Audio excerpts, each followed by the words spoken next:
ملګرو نن مونږه خبره کوو په fallacies of defective induction باندې چې fallacies of defective induction څه شی دی دا د منطقي مغالطو یو دویمه لړۍ ده کله هم چې یو کس خپل دلایل وړاندې کړي او د هغه په دلایلو کې چې کم قضیې وي یعنی کم انفرنسز چې په هغه کې جوړیږي که هغه انفرنسز د هغه کنکلوسیولی نه سپورټ کوي نو مونږ دا وایو چې لہذا د ډیفیکټیو انډکشن منطقي مغالطې ښکار شو یعنی هغه چې کوم دلایل راوړي وي خپل هغه ډېر زیات کمزوري وي دومره کمزوري وي چې په هغې سره د هغه چې کوم نتایج وي هغه بالکل نشي ثابتېدی نو مونږ وایو چې د کومې منطقي مغالطې ښکار کیږي هغې ته fallacies of defective induction مونږ وایو د ډیفیکټیو انډکشن fallacies د لاندې بیا څلور زموږ سره ډېرې لوی منطقي مغالطې راځي چې په هغې کې لومبی کومه یوه ده د هغې نوم دی argument from ignorance یعنی کله چې یو کس یو خپله دعوه وړاندې کړي او د هغې دعوې د ثابتولو دپاره د هغه سره څه مضبوط دلایل نه نو هغه بیا د یو څیز نه کار اخلي هغه وایي ته ماته ثابته کړه چې دا خبره چا غلطه ثابته کړې ده لہذا هغه وایي که یو خبره چا غلطه نه ثابته کړې نه دی مطلب دا دی چې دا به ټیک وي یا یو کس چې کوم دی داسې ریزنینګ کوي چې یو خبره چا صحیح نه ثابته کړې د دې مطلب دا دی چې ګنې دغه خبره چې کومه ده دا دروغ ده نو له دې دغه شان دوه کیسز زموږ سره کیدی شي په تاریخ کې چې ډېر لوی مثال د دې زموږ سره ملاویږي هغه د ګلیلیو دی ګلیلیو چې کله په خپل وخت کې دوربین جوړ کړو او هغه پې د سپوږمۍ مشاهده وکړه نو هغه ته په سپوږمۍ کې غټ غټ غرونه راښکاره شو په هغې کې ورته غټې غټې کندې راښکاره شولې نو د ګلیلیو نه وړاندې په سوونو کاله چې ارسطو د سپوږمۍ کم تصور وړاندې کړی و هغه دا و چې سپوږمۍ چې کوم دی دا بالکل یو کرسټلاین فارم کې یو بال دی زموږ سره هغه بالکل هموار دی او په دې کې هیڅ قسم کندې کپرې دا شیان چې کوم دی هغه نشته دی نو ګلیلیو چې کله دغه په خپل دوربین کې وکتل چې په سپوږمۍ کې لوی لوی غرونه دي یا کندې دي نو د ارسطو هغه خبره چې د سوونو کلونو نه را روانه وه او ټول انسانانو هغه رښتیا ګڼله چې ګنې دغه ټیک ته ځکه چې د هغې د غلط ثابتولو دپاره چې کوم دی چا دلایل نه وړاندې کړي نو هغه غلطه ثابته شوله د ګلیلیو په وخت کې دغه شان په ساینس کې یا په نورو مضامینو کې موږ ته بې شمېره داسې مثالونه ملاویږي چې یو خبره چا کړې وي تر یو وخته پورې هغه چا غلطه نه ثابته کړې خو د هغې مطلب دا نه چې دغه خبره یا غلطه ده یا صحیح ده او یا چې کوم دی په هغې کې دننه څه لیمیټیشنز نشته مونږ که د فلسفې تاریخ وګورو یا نور مضامین په هغې کې عموما داسې شوي دي چې د وخت سره سره مختلفې نظریې چې هغه خلکو اپسلوټ ګڼلې هغې کې بیا لیمیټیشنز راووتل او یا چې کوم دي هغه ټوټلی غلط ثابتې شولې او انسان په دغه طریقې سره پرمختګ کړی دی او مخ په وړاندې تللی دی نو لہذا دا چې کومه منطقي مغالطه ده چې argument from ignorance چې کله یو خبره مونږ غلطه نشو ثابتولی ګنې هغه د مونږ خامخا ټیک وګڼو یا یو خبره مونږ صحیح نشو ثابتولی هغه د خامخا مونږ غلطه وګڼو دا یو منطقي مغالطه ده چې کله هم مونږ ریزنینګ کوو د دې منطقي مغالطې نه باید مونږ ځانونه وساتو په دې منطقي مغالطو کې چې دویمه کومه زمونږ سره د هغې ته مونږ وایو فالس کاز فیلسي یعنی کله هم چې مونږ په کاز اینډ افیکټ په پرنسپل باندې خبره کوو د اسبابو چې کوم اصول دی نو په دې کې عموما داسې کیږي چې اکثر د یو افیکټ چې کوم کاز وي هغه د هغې سره تعلق نه ساتي خو مونږ د هغې کاز ګڼو یعنی د هغې سبب یې ګڼو او په هغې باندې مونږ نتیجه اخذ کوو چې په دغه دوران کې مونږ د فالس کاز فیلسي چې کوم دی ښکار کیږو عموما که مونږ په خپل روزمره ژوند کې وګورو نو زمونږ ماشومان چې کله هم بیماران چې مونږ دا فکر کوو چې ګنې په دې باندې یا چا کوړې تعویزونه وکړه یا په چا جادو کو یا سره پیریانو اثرات دي دغه بیماری راتلل چې کوم دی دغه د دې قسم تصوراتو سره تړل او دا د هغې کاز ګڼل دا یو ایډیالسټیک اپروچ دی او دغلته کې مونږ د دغه فالس کاز ارګومنټ فیلسي ښکار کیږو ځکه چې دغه بیماری کله هم د دغه پیریانو د اثر د وجې نه یا چې کوم دی د جادو او یا د کوړو د لاسه چې کوم دی نه وي راغلی ساینسي طور چې کوم دی دا شیان غلط ثابت شوي دي اوس نو لہذا مونږ دغه خبره نشو منلی او چې کم خلک هم داسې نتایج اخذ کوي د هغې وجه دا وي چې هغه د جدید ساینسي علومو نه اکثر نوي خبره او د زړې زمانې سره تعلق ساتي، نو هغه د فالس کاز چې کوم فیلسي ده د دې ښکار کیږي. یا که زه یو دویم او د دې ساده مثال درکم، دلته کې په دوبیګاټ کې هم زموږ سره یو آیسکریم والا دی، مونږ روزانه د هغه خواله اکثر ځو. ګرمي ده نو په ګرمۍ کې خلک یخ خوراکونه زیات کوي اکثر، نو دا آیسکریم او دا شیان ورسره عام شي، خاص کر ماشومان چې بیا هغه ډېر خوري. نو دلته کې که اوس یو کس دې ته وګوري چې یاره فرض که مرګونه شروع شوي دي په ګرمۍ کې، او دا د دې د اضافې دا وجه چې کم دا غداره چې خلک آیسکریم خوري، نو اوس آیسکریم او بیا د هغې د لاسه مرګونه کېدل یو ډېره عجیبه غوندې خبره ده، چونکې دغه د دې وجه نه ده، د دې وجه نوره کیدی شي، څوک په دشمنو کې مړی، څوک په اکسیډنټو کې مړی، مختلف وجوهات وي د مختلفو مرګونو که نه. نو که مونږ داسې نتیجه اخیست کړو چې یاره دا د دې آیسکریمو د خوراک د وجې نه دا مرګونه دلته سیوا شو، نو دا یو فالس کاز فیلسي ده چې مونږ د دې ښکار کیږو. د لحاظه کله هم چې دغه شانتي په روزمره ژوند کې خلک د اسبابو د اصولو خبره کوي، په دې کې اکثر خلک د دغه شانتي شیانو ښکار کیږي. د دې یو بل هم یو ډېر عام صورتحال شته دی، اکثر داسې وشي چې دوه واقعې په یو بل پسې پرله پسې راشي، او هغه چې کله په یو بل پسې پرله پسې راشي نو په هغې کې هیڅ قسم کازیلټي نه وي، خو خلک دا ګڼي چې ګڼي دا یو واقعه د دې بلې واقعې د وجې نه چې کوم دی هغه وشوله. مثلا دلته کې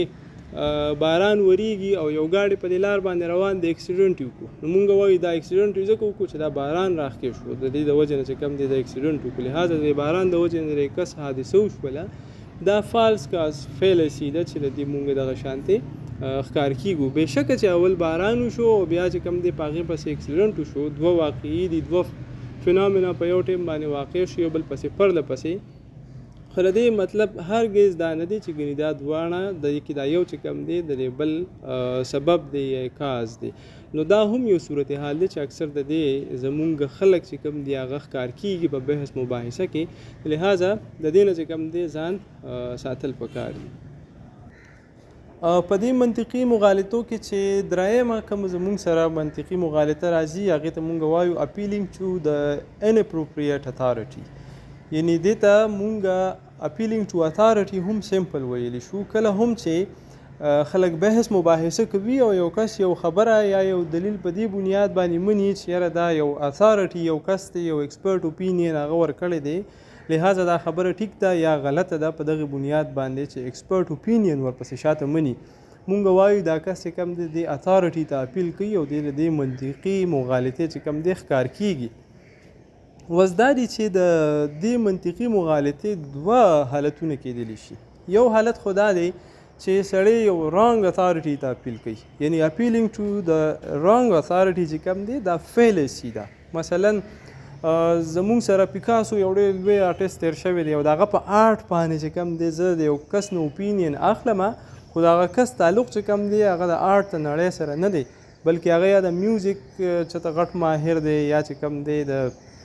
فلمی دنیا غټ ماهر دی، نو هغه به د آرټ په حواله باندې یا بیا د پیکاسو د آرټ په حواله باندې هغه څه رایې قایمه کړي. نو لہذا دغه رایې چې کومه قایمیږي مونږ وایو دا رانګ اتھارټي ته اپیل کوي او دغه به په فلیشیس وي. بله چې په دې کې کم صورتحال راځي هغه دا دی چې کله مونږ رایټ اتھارټي ته اپیل کوو، یعنی اپیل ټو رایټ اتھارټي چې کوم دی هغه بیا نالج کنسیډر کیږي. خو په دې کې بیا دننه یو بل خبره دا راځي که مونږ د منطقي چې کوم طریقه کار دی د هغې صحت ته ګورو چې دا کومه خبره دا کس وړاندې کوي، کومه دعوه ده هغه څومره مضبوطه ده، نو د هغې دپاره خپل لاجیکل انفرنسز او لاجیکل پریمیسز چې کومې وي چې هغه یو کنکلوژن یو نتیجه سپورټ کوي، یو دعوه چې کوم د هغې ته سپورټ ورکوي، د هغې صحت ته کتل پکاري چې آیا په منطق کې چې کوم اصول دي دا په هغې باندې برابر ده او که نه دا برابر نه دي. نو لہذا که دا په هغې برابر وي نو دا که بیا د هر چا اوپینین وي، که ایکسپرټ نه وي مونږ وایو دا ویلډ ده او دا ایکسپټیبل ده. خو که دا یو ایکسپرټ اوپینین هم وي، خو که دا چرته کې داسې وي چې هغه کم پریمیسز جوړیږي، کمې قضیې جوړیږي، هغه ګډې وډې وي یا د هغې چې کوم اصول وي هغه پکې نه وي فالو کړلی شوی، نو بیا په دغه کې هم دغه شانتي منطقي مغالطې واقع کیږي. نو د دې ساده مطلب دا دی چې د دلایلو دپاره یا د دلایلو د صحت د ثابتولو دپاره مونږ ته د هیڅ قسم ایکسپرټ اوپینین ضرورت نشته دی، بلکې د کوم څیز ضرورت چې مونږ ته دی هغه دا دی چې د هغې لاجیکل پریمیسز او انفرنسز چې کومې قضیې دي هغه ټیک دي او هغه په خپلو اصولو باندې برابر دي او که نه. مثلا د دې درته زه یو بل مثال درکمه چې کله زمونږ ماشومان بیمار شي، زمونږ په روزمره ژوند کې داسې کیږي نو ماشوم مونږ د غوږه نیولي او د مدرسې استاد لی بوزو یا د جومات مولا لی بوزو چې استاد دا بیمار شوی دی دا دم کا. اوس هغه بیمار شو د دې دپاره چې کوم رایټ اتھارټي د هغه ډاکټر دی چې دا مونږ ډاکټر له بوزو او د ده دپاره څه دوایي راواخلو، د ده ټسټونه وشي او د بیمارۍ تعین وشي نو ماشوم به صحیح شي. خو که دا مونږ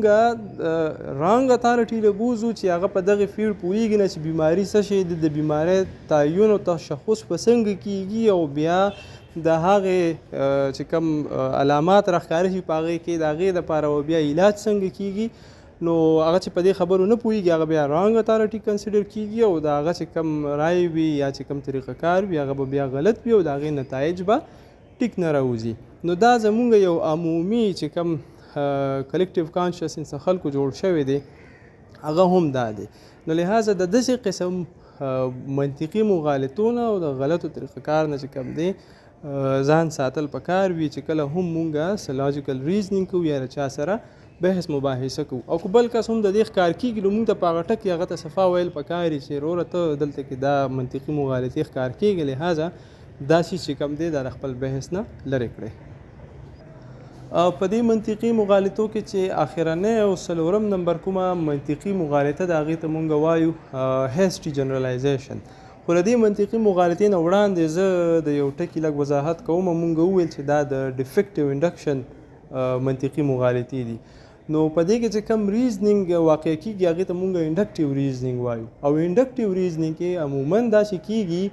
چې مونږ د پارټیکولر نه چې کوم دی یونیورسل ته ځو، یعنی چې کله مونږ د یو پارټیکولر سټیټمنټ نه یو جنرالایز یا یونیورسل سټیټمنټ ته ځو مونږ وایو چې مونږ د منطق کم طریقه کار استعمالو هغې ته انډکټیو ریزنینګ وایي. په هیسټي جنرالایزیشن کې هم چې کله په ډېرو لږو معلوماتو سره خلک ډېر زیات جنرالایزډ عمومي بیانیې سټیټمنټ چې کوم دي هغه ډرا کوي نو مونږ وایو دلته کې دا کس د هیسټي جنرالایزیشن د منطقي مغالطې چې کوم دی هغه ښکار شو. مثلا که زه د دې یو ساده مثال درکم کوم چې زموږ خلکو کې ډېر زیات عام دی هغه د سټیریوټایپینګ دی. سټیریوټایپینګ دا دی چې د مخکې نه بس زما د یو خاص کلچر یا د خلکو په حواله باندې یو ذهنیت جوړ شي او بیا چې د هغه ځای نه څوک هم راځي او هغه خپل شناخت کوي چې زه د فلاني ځای یم بس زما مازغو ته هغه خبرې راشي چې یاره دا کس خو به داسي. مثلا مونږ په زمونږ په ټولنه کې د له بده مرغه ډېر یو غلط تصور دی چې څوک هم دا ووایي چې زه د بونیر یم نو خلک وایي چې ګنې دا کم عقل دی، ځکه د هغه ځای په خلکو پسې چې کومه خبره دلته خلکو تړلې ده یو جنرالایز صورتحال کې هغه دا ده چې یاره دغه ځای خلک سادهګان وي. نو د دې دا مطلب خلک ګڼي چې څومره هم خلک راځي د هغې علاقې نه نو هغه به ګڼي سادهګان وي، خو داسې نه ده ځکه چې په دې طریقه کار کې د انډکټیو ریزنینګ کې مسله دا راځي که مونږ کالپو پر وګورو هغه په خپل لاجک کې ډېر په وضاحت سره دا خبرې کړي دي چې کله هم یو سړی جنرالایزیشن کوي او په دغه جنرالایزیشن د چې کوم کنکلوژن را کړي وي د هغې د غلط ثابتولو دپاره مونږ ته صرف او صرف یو پریمیس پوره دی، یو قضیه مونږ ته میلاو شي، یو ثبوت مونږ ته میلاو شي د هغې خلاف، نو د هغه ټول دلایل چې کوم دي هغه په دې باندې وایي سر خوري. او مثال چې کوم ورکوي هغه داسې دی مثلا یو کس دی هغه ریسرچ کوي او په خپل ریسرچ کې دا ګوري چې د دنیا د کارغان چې کوم دی د کلر څنګه دی دا ټول تور دی او که نه، نو د دنیا ټول کارغان خو څوک هم نشي کتلی نه خامخا دی چې د کوم طریقه کار نه مرسته اخلي هغه به انډکټیو ریزنینګ وي. دی به د څه مخصوصو علاقو یا چې کوم دی د مختلفو ملکونو د مخصوصو علاقو کارغان چې کوم دی هغه د هغې مشاهده وکړي او وبه ګوري. دغه چې کوم سامپلینګ کیږي د پاپولیشن چې یاره زه به کومه ډیټا کلیکټ کوم دا د ریسرچ میتډالوجي خپل یو طریقه کار دی په هغې باندې دا مونږ کوو. اوس دا یو کس هغه ټول کارغان وکتله او یو خاص پاپولیشن د کارغانو وکړو په هغې بنیاد دا نتیجه اخذ کړه چې یاره د دنیا چې څومره هم کارغان دي هغه تور دي. د په پاکستان کې وکړه، امریکا کې وکړه، انګلینډ کې، په سعودي عرب کې، مختلف ځایونو کې. نو هغه چې کومه نتیجه اخذ کړه چې هغه دا ده چې یاره دا خو ټول کارغان د وکتل هغه څونه وو هغه تور وو، لهذا څومره هم چې کارغان وي هغه به تور وي. کالپوپر وایي که چې د دنیا په یو ګوټ کې یو کارغه هم ووتو چې هغه تور نه دی او هغه سپین دی یا بل شان کلر دی، نو لهذا دا څومره هم چې کړاو شوی دا دلیل چې کوم جوړ کړی شوی دی دا به انویلډ شي او دا به غلط شي، ځکه چې ټول خو تور نه دي، یو کارغه چې کوم دی په هغې کې سپین دی. نو دا هیسټري جنرالایزیشن چې کوم وي داسې سټیټمنټ زموږ خلک جوړوي چې هغه ډېر زیات جنرالایزډ وي او ډېر زیات چې کوم دي هغه اپسلوټ خلک ګڼي. نو بیا دغلته کې خلک د داسې قسم منطقي مغالطې چې کوم دی هغه ښکار کیږي او زموږ په ټولنه کې دا چیز ډېر زیات عام دی. هر سړی اوپینین ورکوي او چې کله اوپینین ورکوي نو هغه دونه اپسلوټ ګڼي چې هغه انتهایی جنرالایزیشن ته وړي او په هر چا باندې چې کوم دی بیا اپلای کوي. نو لهذا دا داسې نه ده. یا که موږ د فیمینیزم چې دا کم تھیریز مخې ته راځي او کم فیمینیسټ خلک راځي په هغې کې هم اکثر داسې کېږي د ځینو خلکو داسې پرسپشن جوړ شوي چې ګنې دا څومره هم سړي دي دا ټول ګنې د زنانو حقوق خوري او هغې ته چې کوم دی خپل هیڅ قسم ازادي یا انساني حقوق چې څومره هم د چا وي هغه ورته نه ورکوي. نو لهذا دا قسم کنکلوژن چې هم څومره خلک ډرا کوي هغه په هیسټري جنرالایزیشن باندې بیس کوي، ځکه ټول خلک خو داسې نه دي. نو مونږ چې کله ریزنینګ کوو داسې قسم منطقي مغالطې چې نن مونږ کوم څلور بیان کړه چې هغه د ډیفیکټیو انډکشن د وجې نه واقع کیږي، لهذا موږ له پکار دی چې دا خپل ذهن کې وساتو، د دې نه خپل خلک چې کوم دي ملګري په خپل سرکل کې خبر کو او د هغوی سره شیر کو. کله هم چې موږ بحث مباحثه له چا سره کوو یا زموږ سره څوک کوي چې د دې خبرو په هغې کې موږ خیال ساتو چې زموږ بحث چې کوم وي هغه یو هیلدي عمل وي او د هغې نه موږ څه مخ په وړاندې نتایج چې کوم دي هغه اخذ کړو. ډېره زیاته مننه.